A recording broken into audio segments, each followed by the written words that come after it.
Mari kita buka pertemuan hari ini dengan doa. Ini sebenarnya daripada doa, ini lebih tepatnya bukan doa ya, tapi satu bentuk deklarasi iman, pengakuan iman.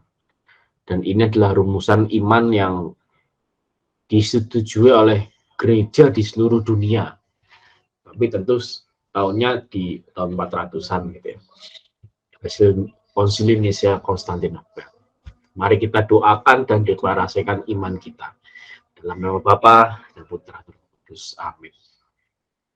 Kami percaya akan satu Allah, Bapa yang Maha Kuasa, pencipta langit dan bumi, dan segala sesuatu yang kelihatan dan tak kelihatan. Dan akan satu Tuhan Yesus Kristus, Putra Allah yang tunggal. Ia lahir dari Bapa sebelum segala abad. Allah dari Allah, terang dari terang. Allah benar dari Allah benar. Ia dilahirkan bukan dijadikan, sehakikat dengan Bapa. Segala sesuatu dijadikan olehnya.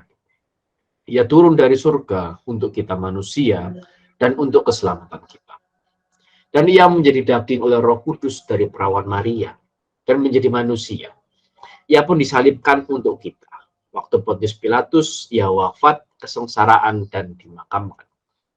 Pada hari ketiga ia bangkit, menurut kitab suci. Ia naik surga, duduk di sisi Bapa. Ia akan kembali dengan mulia, mengadili orang yang hidup dan yang mati. Kerajaannya tak akan berakhir. Kami percaya akan Roh Kudus. Ia Tuhan yang menghidupkan. Ia berasal dari Bapa dan Putra, yang serta Bapa dan Putra disembah dan dimuliakan. Ia bersabda dengan perantaraan para nabi. Kami percayakan gereja yang satu, kudus, katolik dan apostolik. Kami mengakui satu pembaptisan akan penghapusan dosa. Kami menantikan kebangkitan orang mati dan hidup di akhirat. Amin. Kemuliaan kepada Bapa dan Putra dan Roh Kudus, seperti pada permulaan, sekarang, selalu, dan sepanjang segala abad. Amin. Santo Agustinus dari Hippo, Santo Hieronymus, Santo Yohanes Chrysostomus, doakanlah kami. Amin. Dalam nama Bapa dan Putra dan Roh Kudus. Nah, kita baca KGK 67 di dalam bagian artikel pertama Wahyu Allah. Yesus Kristus perantara dan pemenuh seluruh wahyu. Tidak akan ada wahyu yang lain.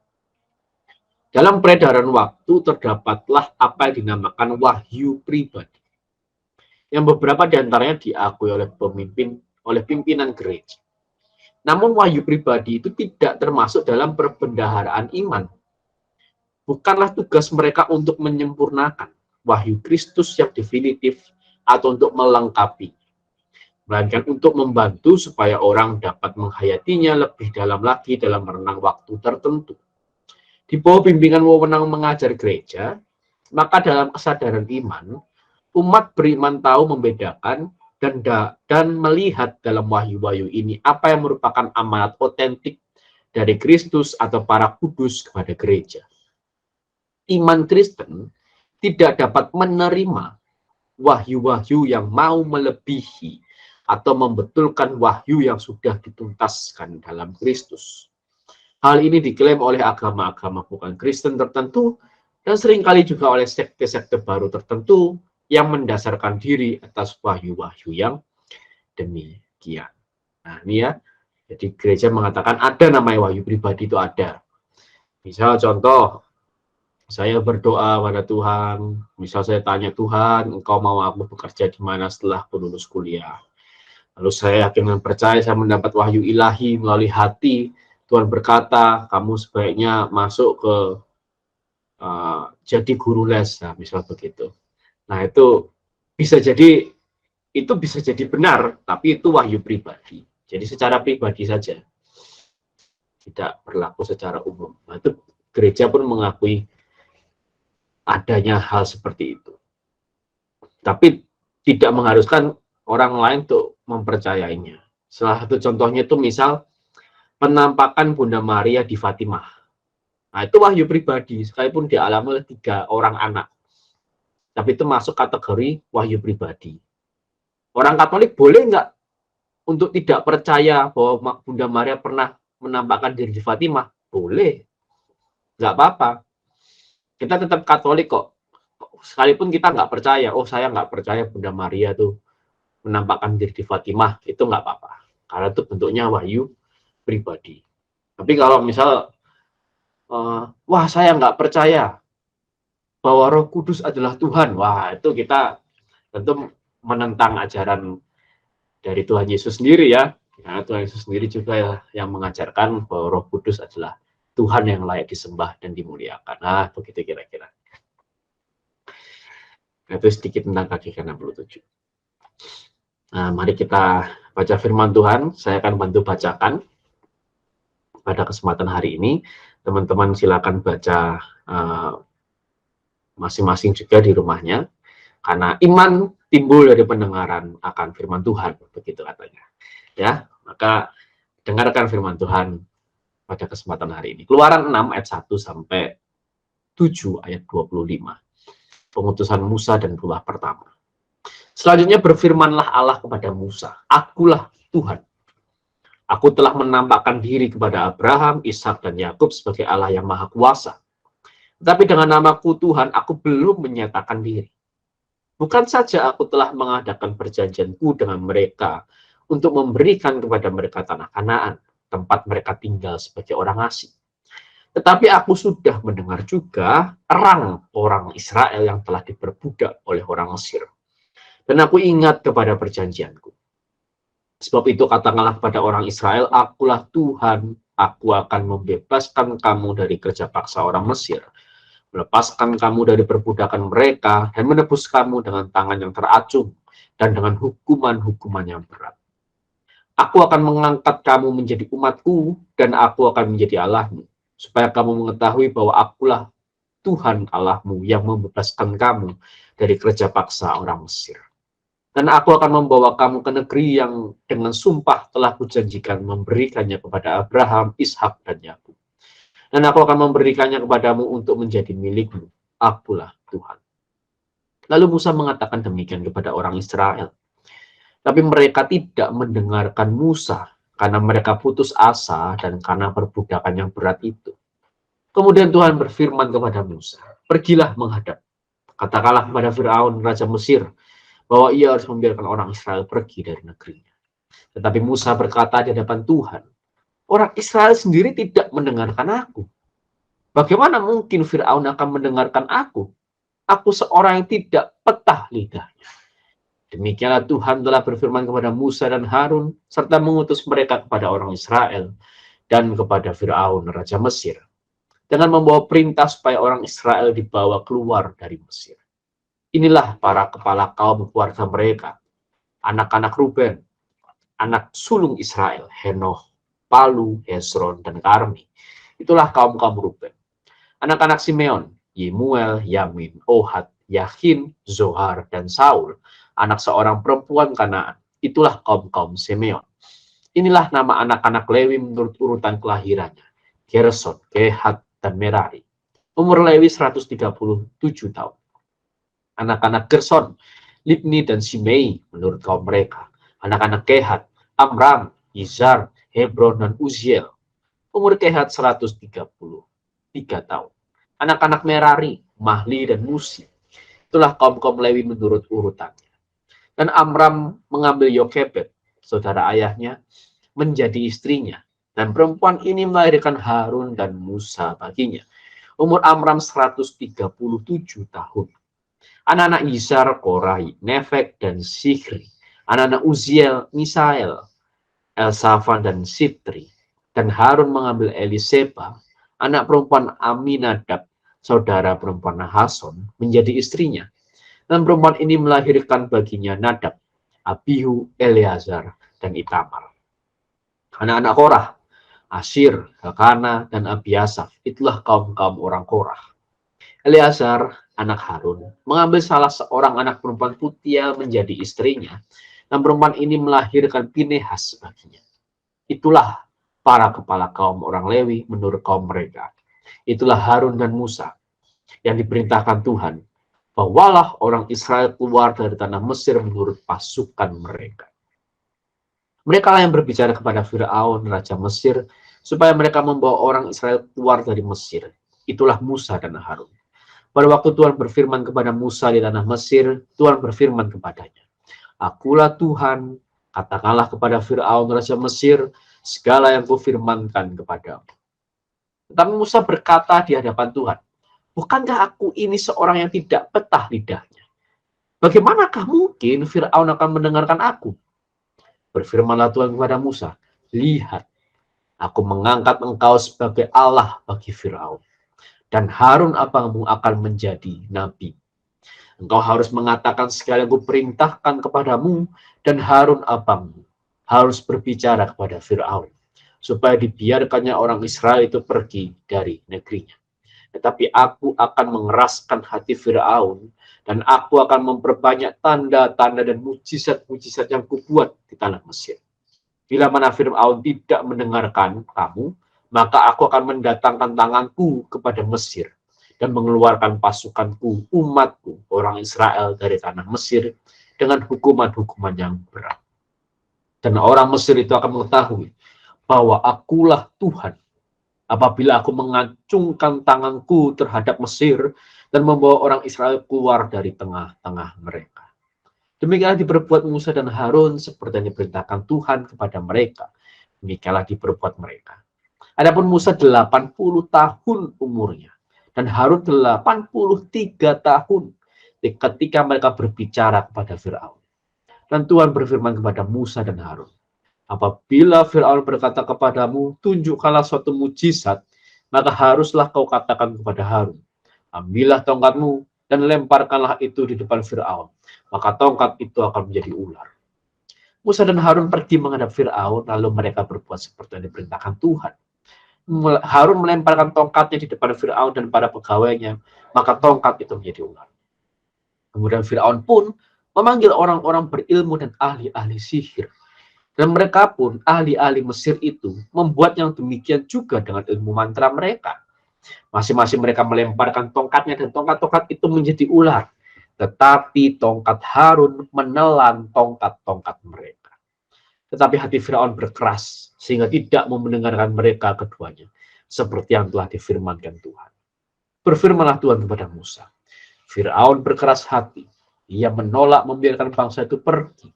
Pergilah kepada Firaun pada waktu pagi, pada waktu biasanya ia keluar ke sungai. Nanti kalah dia di tepi sungai Nil dengan memegang di tanganmu tongkat yang tadinya berubah menjadi ular. Dan katakanlah kepadanya, Tuhan Allah orang Ibrani telah mengutus aku kepadamu untuk mengatakan, biarkanlah umatku pergi supaya mereka beribadah kepadaku di padang gurun. Meskipun begitu sampai sekarang kau tidak mau mendengarkan. Sebab itu beginilah firman Tuhan, dari hal yang berikut akan kau ketahui bahwa akulah Tuhan.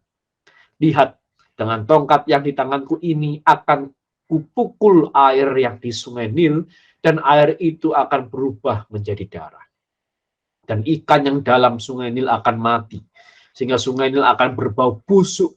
Maka orang Mesir akan segan meminum air dari sungai Nil ini. Tuhan berfirman kepada Musa, katakanlah kepada Harun, ambillah tongkatmu, ulurkanlah tanganmu ke atas segala air orang Mesir, ke atas sungai, selokan, kolam, dan ke atas segala kumpulan air yang ada pada mereka, supaya semuanya menjadi darah. Dan akan ada darah di seluruh tanah Mesir, bahkan dalam wadah kayu dan wadah batu. Demikianlah Musa dan Harun berbuat seperti yang difirmankan Tuhan. Diangkatnya tongkat itu dan dipukulkannya kepada air yang di sungai Nil, di depan mata Firaun dan pegawai-pegawainya. Maka seluruh air yang di sungai Nil berubah menjadi darah. Matilah ikan di sungai Nil, sehingga sungai Nil itu berbau busuk, dan orang Mesir tidak dapat meminum air dari sungai Nil. Dan seluruh tanah Mesir ada darah. Tapi para ahli Mesir membuat yang demikian juga dengan ilmu mantra mereka, sehingga hati Firaun berkeras dan ia tidak mau mendengarkan mereka, dan keduanya seperti yang telah difirmankan Tuhan. Firaun berpaling, lalu masuk ke istana dan tidak mau memperhatikan hal itu juga. Tapi semua orang Mesir menggali-gali di sekitar sungai Nil mencari air untuk diminum, sebab mereka tidak dapat meminum air sungai Nil. Demikianlah genap 7 hari berlalu setelah Tuhan menulahi sungai Nil. Demikianlah sabda Tuhan, syukur kepada Allah. Nah, bagi teman-teman yang baru bergabung, malam hari ini kita masuk ke kitab Keluaran, ya luar biasa. Kita sudah baca Keluaran 6 ayat 1 sampai 7 ayat 25. Monggo silakan. Ada yang mau sharing, kesaksian atau pertanyaan, boleh silakan.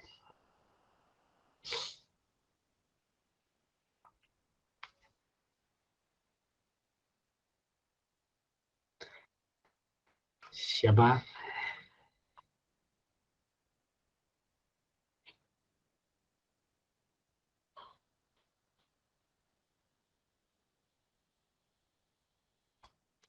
Siapa mau sharing duluan?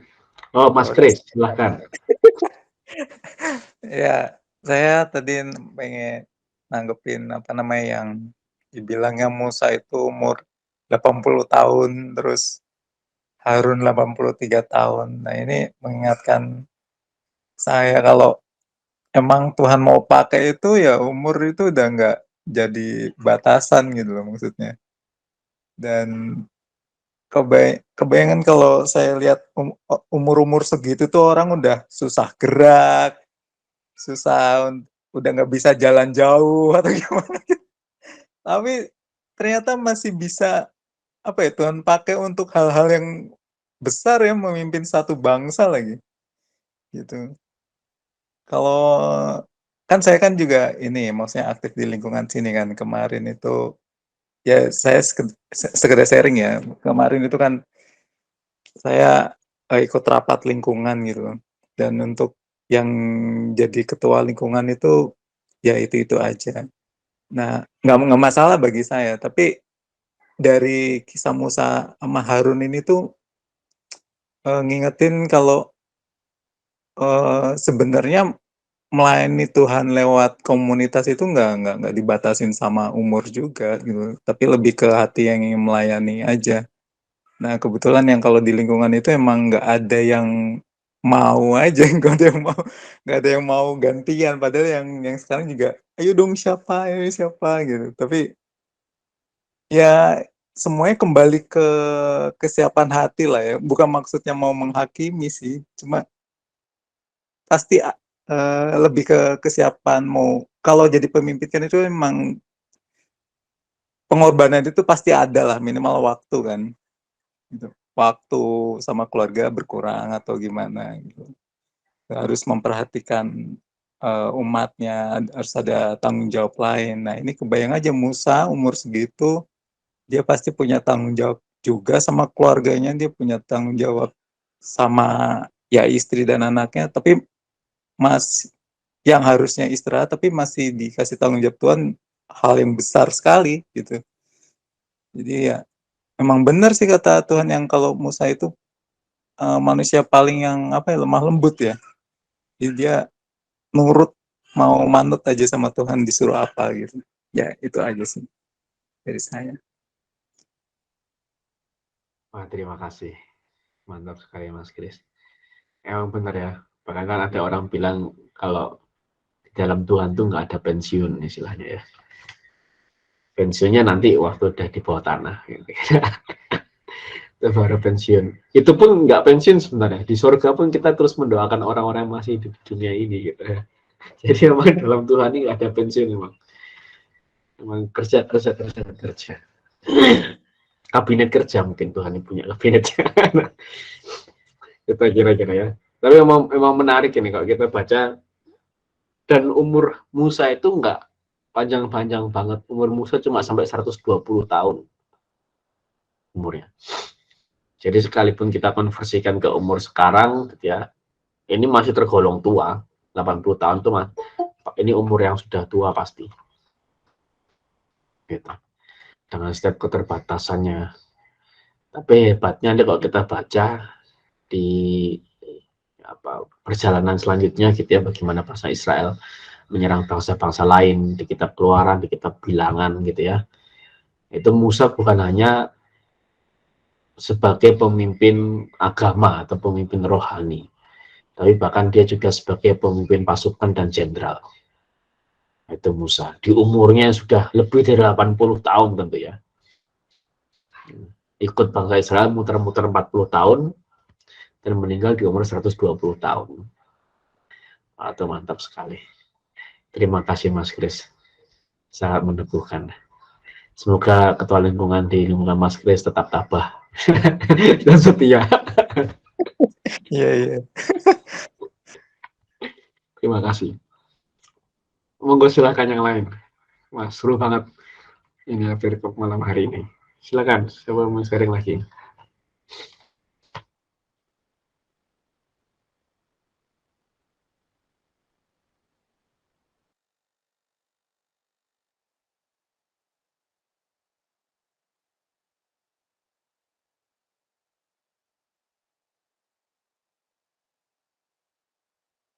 Oh ya benar, harusnya Mas Kris ini menggantikan ini sebagai ketua lingkungan.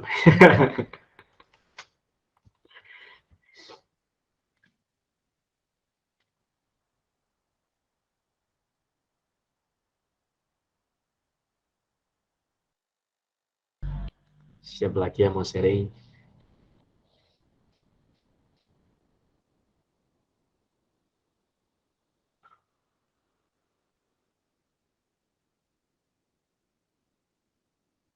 Ini tuh sekarang tuh ibarat cerita gitu ya.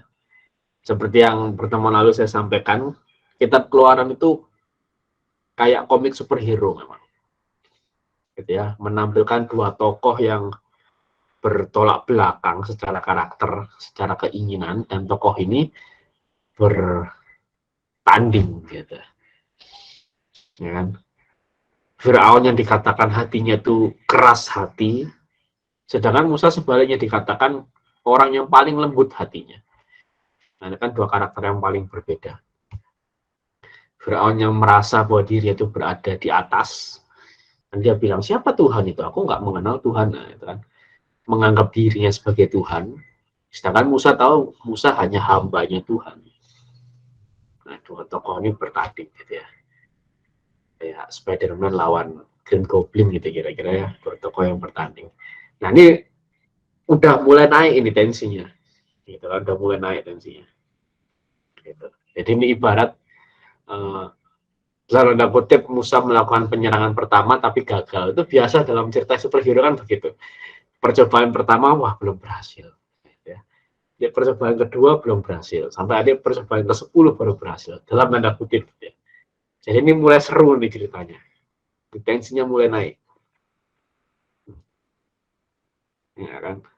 Apalagi air menjadi darah lagi ya. Wah ini seru sekali. Silakan yuk. Siapa? Lagi. Bert, izin Bert. Silakan ayo go. Jadi menarik banget nih pelajaran tentang Musa dan Harun dan Farao ya nih. Ini jadi mungkin yang pertama yang menarik itu menurut saya itu adalah tentang tulah ya. Tulah dari yang Allah yang berikan ini lewat tongkatnya Harun ya. Tongkatnya Harun ke sungai-sungai air-air yang ada di Egypt ya, di Mesir ya. Yang di Sungai Nil itu apa segala macam berubah menjadi darah. Ini berarti ini kalau di Perjanjian Lama ini tulah yang pertama ya berarti kalau nggak salah ya. Nah, kalau tulah yang pertama berarti saya agak cocok logis sedikit ya. Jadi kalau di Perjanjian Baru itu ada keajaiban yang pertama, sama-sama air juga. Tuhan Yesus mengubah air menjadi anggur, sama-sama merah juga. Ini unik nih menurut saya nih. Jadi gimana yang satu itu di Perjanjian Lama ini jadi dari apa namanya dari air menjadi darah, membuat orang mungkin akan banyak kematian ya. Itu identiknya dengan kematian. Tetapi Tuhan Yesus di Perjanjian Baru mengubah sama-sama juga kalau yang satu tulah, satu keajaiban, mengubah air menjadi anggur.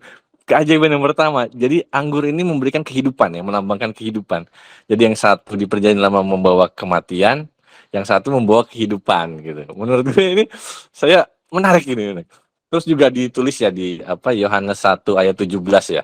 Kalau Musa itu datang itu coba saya terlupa juga Yohanes 17 itu. Ntar ya saya buka dulu ya. Yohanes 1 ayat 17 itu dibilang for the law was given through Moses ya. but grace and truth come through Jesus Christ. Jadi ini menurut saya menarik juga nih. Jadi apa namanya, Musa ini sebagai pembawa hukum ya, tapi Tuhan Yesus membawa grace dan truth ya, kebenaran dan juga kasih karunia Tuhan Yesus. Jadi ada apa ya, semacam tipe. Jadi Musa ini membawa hukum, tapi Yesus ini membawa kebenaran dan juga kasih karunia. Ini hal yang menarik. Ini juga yang menarik juga buat saya, ini Musa ini dia mungkin saya nggak ini ya, agak melihat negatifnya dia. Kenapa saya melihat negatifnya dia itu soalnya kita kan baca itu Keluaran 6 ya, 1 kemudian sampai dengan Keluaran 7:25. Di Keluaran 6 itu saya perhatikan tuh 2 kali dia menolak ya. 2 kali dia menolak Tuhan tuh karena kekurangannya. Jadi dia menolak Tuhan karena apa? Lidahnya ya. Dia apa, mulutnya itu ya? Apa tuh bahasa Indonesianya? Pokoknya dia ada masalah lah sama mulutnya. Kenapa gitu?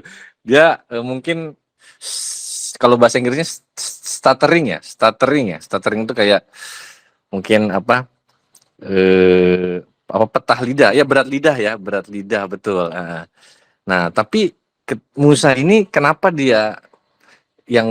saya kurang sukanya ini karena ini nih, dia selalu melihat ke dirinya sendiri, kekurangannya dia. Jadi dia merasa, Tuhan saya kan berat lidah, Tuhan saya kan.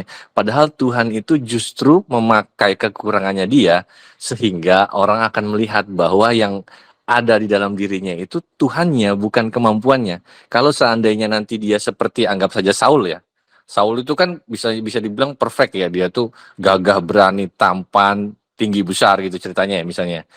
Itu yang dilihat nanti kalau mengalami peperangan kan yang dilihat dianya kan. Tapi Musa ini kan dia dengan segala kekurangannya justru bisa ya menjadi istilahnya perpanjangan tangan Tuhan ya, sehingga hal ini juga yang membuat akan Tuhan dipermuliakan, bukan Musanya. Jadi menurut saya Tuhan itu memilih orang-orang seperti ini sebenarnya, tetapi mungkin Musa melihat masih ke dalam dirinya sendiri ya, padahal harusnya dia melihat dia punya Allah yang besar gitu ya. Jadi ada lagunya kan ya. Jangan nyanyi, nggak bisa nyanyi gue. Oke, itu palingnya 1. Terus kemudian juga uniknya lagi mungkin ini juga mungkin yang di Ulangan 32 ya, ayat 51 sampai 52 ini, Musa ini nggak diperbolehkan lagi Tuhan masuk ke menyeberangi Sungai Yordan ya, kalau nggak salah ya. Jadi di sini tulis di Ulangan 32, oleh sebab itu kamu telah berubah setia terhadap aku di tengah-tengah orang Israel dekat mata air Meriba di Kades di padang gurun Zin, dan oleh sebab itu kamu tidak menghormati kekudusanku di tengah orang Israel. Engkau boleh melihat negeri ini terpandang di depanmu, tetapi tidak boleh masuk ke sana, ke negeri yang kuberikan kepada orang Israel. Di Ulangan 32, 51, 52. Jadi menurut saya kita perlu belajar banyak juga sih dari Musa ya. Kalau bahwasannya kita itu harus terus mengandalkan Tuhan ya. Kita jangan melihat ke diri kita tuh manusia keterbatasannya banyak ya. Jadi mending kita selalu andalkan Tuhan lah dalam segala hal. Kita pasti ragu ke dalam diri kita sendiri bahwa kita sanggup. Tapi ketika kita mengetahui bahwa kita memiliki Allah yang besar, kita pasti akan berani untuk melangkah karena ya kita tahu kita punya sesuatu yang besar di luar sana, yaitu Tuhan Yesus. Paling sekian aja, itu aja yang mau saya sharingkan. Mohon maaf ya agak panjang. Terima kasih. Wah, terima kasih banyak kok. Justru makin panjang itu makin baik. Tapi terima kasih banyak. Memang yang menarik juga ya. Ini menurut Bram tadi ya. Itulah pertama adalah air sungai ini menjadi darah, melambangkan kematian. Sedangkan mujizat pertama Tuhan Yesus di perkawinan perkawinan di Kana itu air menjadi anggur, melambangkan kehidupan. Tapi yang menariknya begini memang. Jadi Kristus itu adalah Musa baru. Jadi kalau kita baca Injil, gitu ya, kita akan sangat melihat bahwa Kristus adalah Musa baru. Apalagi kalau kita baca Injil ketika Yesus berkhotbah di bukit, nah, itu kan bisa berapa pasal itu. Yesus berkhotbah di bukit itu nggak salah, bisa berpasal-pasal. Nah, Yesus berkhotbah di bukit itu, kenapa Yesus berkhotbah di bukit? Karena Yesus mau menggantikan posisi Musa yang mendapat 10 perintah Allah di gunung apa namanya, Sinai. Nah, seperti Musa yang mendapat firman Allah dari gunung Sinai, demikianlah Tuhan Yesus mengajar di bukit, berkhotbah di bukit. Jadi Kristus itu adalah Musa yang baru. Itu yang salah satu hal yang memang kalau kita baca Injil, salah satu hal yang memang Tuhan Yesus ingin tekankan dalam dirinya adalah bahwa dirinya itu adalah Musa yang baru. Makanya ketika transfigurasi Tuhan Yesus, ya kan, di bukit, terus muncul Musa dan Elia, itu sebenarnya Tuhan Yesus mau bilang bahwa aku sudah menggantikan dua orang ini, gitu, dengan apa yang aku ajarkan. Jadi ketika kamu mendengarkan aku, Tuhan Yesus, gitu ya, artinya kamu pun juga mengikuti langkah Musa, sekalipun kamu tidak mengikuti apa yang perintah Musa secara detail, misal tentang sunat, gitu ya, tentang persembahan di bait Allah, itu kan Musa yang mengajarkan. Sekalipun kita tidak melakukan apa yang Musa ajarkan dengan detail, tapi kita lakukan apa yang Tuhan Yesus ajarkan, yaitu tentang sunat hati, tentang kita memang berkorban untuk sesama, seperti Tuhan Yesus yang telah berkorban untuk kita, itu kita sudah mengikuti langkah Musa, gitu. Itu memang menarik sekali. Gitu, bagaimana Tuhan Yesus memperkenalkan itu sebenarnya kalau kita baca Injil. Gitu. Terima kasih Abraham, sangat luar biasa. Terima kasih. Wah, mantap ya. Silakan yang baru bergabung, selamat datang ya. Hari ini kita baca dari Keluaran 6 ayat 1 sampai Keluaran 7 ayat 25. Nah, sekarang kita masuk ke sharing. Silakan kalau ada yang mau sharing lagi. Kita masih punya banyak waktu, setengah jam ya untuk sharing. Silakan.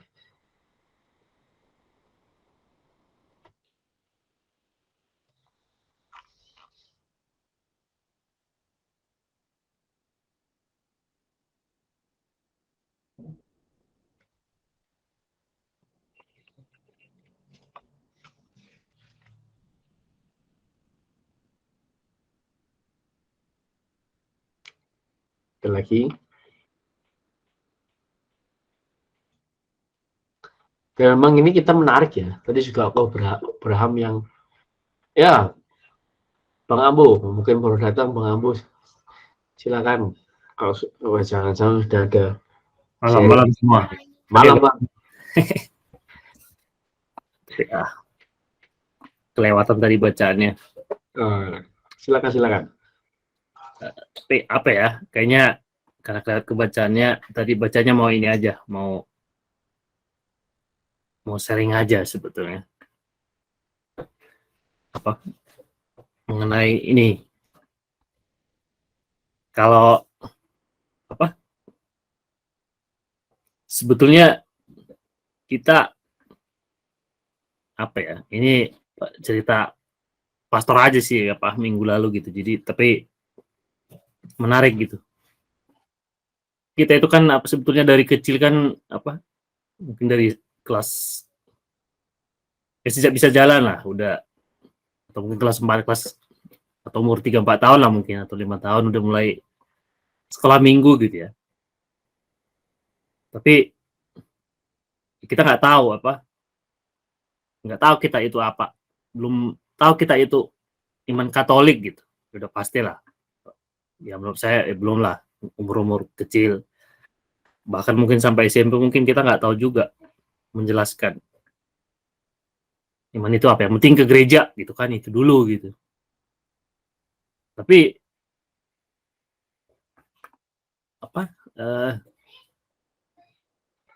ya bukan berarti itu kita ke gereja kalaupun nggak ngerti apa-apa itu sia-sia gitu ya. Itu jelas nggak sia-sia gitu. Ya kenapa? Ya karena dengan itu sebetulnya awal ya salah satu misalnya kita diajak ke gereja waktu kecil sama orang tua kita itu sebetulnya ya salah satu ya mungkin kalau ya salah satu inilah menjaga iman kita kenapa kita jadi Katolik, yaitu salah satu cara dari kecil itu iman kita udah dijaga gitu, paling nggak dari orang tua dulu. Kalaupun kita nggak ngerti apa-apa ya mungkin ya sampai kuliah juga mungkin ya kan ya banyak ya asal ikut-ikut aja dulu ke gereja mungkin ya mungkin hanya ke gereja belum bisa menjelaskan iman itu seperti apa gitu. Tapi terlepas dari itu, kalaupun sampai SMP atau SMA kita hanya gitu-gitu aja, itu nggak sia-sia menurut saya gitu. Paling nggak kita itu awal tetap menjaga iman kita hingga sampai sekarang ini kita jadi Katolik gitu. Kalau saya pribadi juga pengalaman dari kecil ya begitu memang, mungkin sampai SMA nggak ngerti, ya ke gereja aja diajak gitu ya. Tapi ya sampai sekarang itu kalau lihat ke belakang itu penting gitu. Kalau itu sekedar kita ikut nggak ngerti apa-apa, tapi kemudian kita memang sampai sekarang bersyukur jadi Katolik gitulah. Pengalaman itu ya paling nggak kita bersyukur diajak ke gereja kalau nggak ngerti waktu kecil ya. Kemudian kita bersyukur sampai sekarang. Saya pribadi lah tetap jadi Katolik. Gitu. Ya makasih. Mungkin nggak terlalu berkaitan dengan bacaan hari ini. Lewat tadi. Ya makasih, mau sering itu aja. Wah, terima kasih. Luar biasa, Bang Ambo. Gitu ya. Sharing apapun itu sangat berharga buat kita. Sangat berharga buat iman kita. Jadi terlepas status sharing itu berada dalam konteks yang kita baca ataupun enggak, tapi itu sangat berharga. Dan saya sangat setuju sama Bang Ambo ya. Dalam artian begini, saya kurang setuju dengan pemikiran orang yang mengatakan bahwa biarkan anak itu milih sendiri. Nah, itu saya kurang setuju. Ya, beberapa orang tua zaman sekarang tuh mulai muncul pemahaman bahwa ya kalau agama nanti biar anak tuh milih sendirilah. Nah, itu nggak setuju. Karena kalau anak disuruh milih sendiri, itu kecenderungannya malah nggak milih apa-apa gitu kira-kira. Jadi memang hal yang sudah seharusnya bagi orang tua, apalagi kita sebagai orang Kristen gitu ya, orang Katolik, yang mendidik anak kita langsung memang secara Kristen, secara Katolik gitu. Dan yang sudah Bang Amu tadi katakan bahwa pada akhirnya itu nggak sia-sia gitu. Hal yang menarik gitu. Ada satu hal yang menarik waktu saya, nah ini sedikit sharing juga nih, menanggapi sharing Bang Ambul sangat menarik nih ya. Waktu saya pulang, waktu saya tahun lalu tuh ke Medan sama istri ya kan, di rumah mertua saya. Ada satu kalimat dari mama mertua saya yang sangat menarik buat saya. Sampai detik ini kalimat ini menarik banget, gitu ya. Jadi singkat cerita ngobrol-ngobrol gitu ya, ngobrol-ngobrol terus ada yang nyetuk gitu kan. Ya asal ini anak-anak nanti kalau gede jangan saling ribut aja gitu. Ada yang nyetuk gitu kan. Jadi ini cerita tentang cucu-cucu yang masih kecil-kecil gitu ya, sekarang masih dalam bimbingan orang tua, masih ada yang SD, masih ada yang TK gitu kan. Terus ada yang nyeletuk gitu kan, ya semoga nih kalau udah gede nih cucu-cucu nih nggak pada saling ribut aja gitu. Menarik ya, mama mertua saya bilang begini, enggak lah, kalau mereka tuh ngerti agama nggak akan ribut mereka. Itu menarik gitu, sampai sekarang saya masih ingat kalimat itu. Kenapa? Karena memang itu faktanya gitu yang saya lihat gitu. Sebandel-bandelnya orang gitu ya, tapi ketika dia masih ikut misa, masih ikut ibadah mingguan gitu ya, saya yakin dan percaya orang ini pasti pada akhirnya gitu, karena ketaatannya dan kesetiaannya, sekalipun dalam kehidupannya dia belok sana belok sini, tapi saya yakin percaya orang ini pasti pada akhirnya akan mendapat keselamatan karena kasih karunia Tuhan. Gitu ya. Saya sangat optimis dengan hal itu. Gitu. Dan saya yakin dan percaya kalau orang sangat belajar agama dengan baik dan benar, tidak perlu dalam, mungkin nggak harus dalam banget gitu ya belajar agama gitu ya, tapi baik dan benar gitu ya, mengerti tentang, karena agama itu kan orang belajar agama baik dan benar itu pasti punya pengertian moralitas yang baik dan benar, itu pasti akan tahu, oh ini tidak baik dilakukan ke orang lain, oh ini baik dilakukan ke orang lain, itu pasti akan bisa belajar itu. Dan ketika kita memang belajar agama dengan baik dan benar, gitu ya, itu pasti ya itu tadi nggak akan ribut, gitu. Nah, ketika ego itu muncul, ribut itu kan karena ego, gitu ya. Dan ego itu kan bentuk dari ketidakadanya kasih, gitu. Itu munculnya ego. Ketika ada kasih, ego itu nggak ada, gitu. Ketika ada ego, maka kasih itu juga nggak ada, gitu. Dan itu menarik buat saya. Terima kasih Bang Ambo, sharingnya sangat-sangat menarik ya. Nah, itu ya, firman tidak akan pernah gagal seperti yang Tuhan katakan di Mazmur.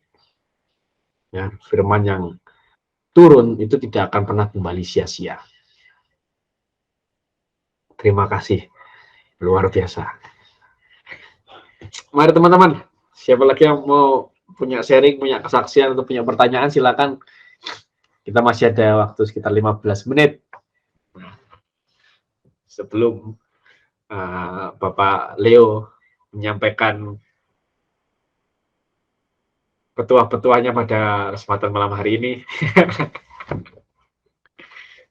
Silakan. Siapa lagi? Mau tanya boleh, mau kesaksian silakan, boleh. Mau sharing juga tentang firman malam hari ini boleh.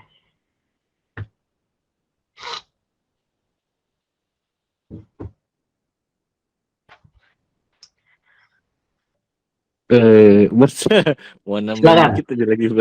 Silakan. Tadi saya kepikiran lagi. Ini cerita Musa dan Harun ini dia kayak selalu barengan gitu ya. Tadi kan dibilang juga kalau Musa itu seperti Allah ya bagi ini ya, bagi Farao ya. Ya. Kemudian Harun itu sebagai nabi ya. Jadi ini saya melihat penggambaran Tuhan Yesus ya. Penggambaran Tuhan Yesus di Perjanjian Baru nih, dia ini salah bisa jadi, kan dia kan Allah juga ya sesuai di Yohanes ya pertama. Kemudian dia juga sebagai imam besar kita ya. Dia imam besar kita yang apa, kalau zaman dulu di Perjanjian Lama itu kan imam besar itu yang keturunan Lewi ya, dia yang akan masuk ke dalam ruang maha kudus ya, dia yang memercikkan darah dari kurban itu ya, dari kurban dibawa kemudian dipercikkan di mercy seat ya namanya kalau bahasa Inggrisnya, itu di atas yang ada gambarnya apa namanya itu tabut perjanjian ya, tabut perjanjian itu ya. Nah begitu pula juga dengan Yesus ya, yang matinya itu dia di gua ya, di gua. Kemudian juga dia ini ketika mati di gua itu ada 2 malaikat ya, itu mirip sama tabut perjanjian ya, gambar tabut perjanjian. Di dalam gua ada 2 malaikat yang berdiri di tepi kepala dan kakinya ya. Itu mirip penggambaran tabut perjanjian tuh kalau saya ingat-ingat lagi. Tabut perjanjian kan juga di atasnya itu ada 2 kerub ya, 2 kerub bentuknya tuh. Jadi yang artinya Yesus itu menjadi imam besar buat kita juga dia. Yang kalau di Perjanjian Lama itu imam besarnya itu siapa tuh, yang membawa roti dan anggur kepada Abraham tuh? Melkisedek ya, Melkisedek. Begitu pula juga Kalau saya bilang sih Melkisedek itu sebenarnya prareinkarnasi Yesus ya sebenarnya. Karena dia unik sih, kalau di Perjanjian Lama nggak dibahas banget, dia cuma dibahas ada di Mazmur 1 sempat, Mazmur 100 berapa itu saya lupa. Terus di Ibrani juga. Jadi yang kita bisa pelajari sih sebenarnya untuk Musa dan Harun. Kadang saya bertanya-tanya juga kenapa nih Musa Harun ini nempel terus nih kedua-duanya nih. Jadi di situ maksud saya mungkin bisa belajar dari kedua karakter itu ada di dalam Yesus ya. Jadi Tuhan Yesus ini buat saya sendiri sih pribadi sharing aja sih. Buat saya pribadi itu sebagai Allah, sebagai raja yang akan datang, sebagai nabi, juga dia sebagai imam besar buat kita ya. Begitu. Paling sekian dulu aja. Wah, terima kasih Pak Abraham. Benar ya. Jadi sebenarnya dulu pernah waktu kita membahas Melkisedek itu dan kitab surat Ibrani itu membahas banyak tentang Melkisedek. Bahwa Yesus itu imam agung bukan berdasarkan garis Lewi tapi menurut perjanjian Melkisedek. Wah, itu memang menarik sekali. Terima kasih Abraham. Dari Abraham itu mengingatkan juga ya 3 jabatan Mesias bagi orang Yahudi. Ada 3 jabatan Mesias. Mesias itu raja, sekaligus imam, sekaligus nabi. Itu Mesias. Jadi bukan cuma raja yang memerintah saja, tapi dia juga imam, sekaligus juga nabi. 3 jabatan Mesias. Gitu ya. Wah, sangat menarik. Terima kasih Abraham mengingatkan kembali. Ada lagi? Kita masih ada waktu 12 menit nih. Jadi 11 menit sekarang. 11 menit nih. Siapa tahu ada yang masih mau sharing lagi, sudah menyimpan dalam hati untuk sharing gitu ya. Tapi menunggu waktunya tak kunjung datang, sekaranglah waktunya. Silakan, siapa yang mau sharing? Atau mau tanya, boleh juga, silakan. Atau mau kasih kesaksian tentang dialami seminggu ini juga boleh juga. Silakan.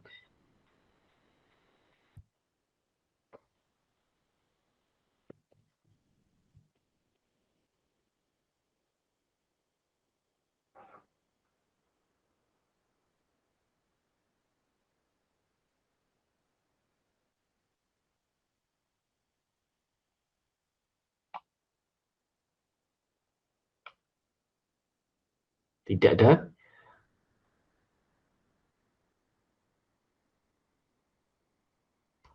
Saya hitung sampai 3. Maka masih ada. 1, 2, 3. Oke. Kalau tidak ada, ini perikop sangat menarik sekali. Dan Bapak Leo Widiatmo juga akan menyampaikan perenungan yang sangat-sangat menarik untuk kita semua. Silakan kepada Leo, dipersilakan.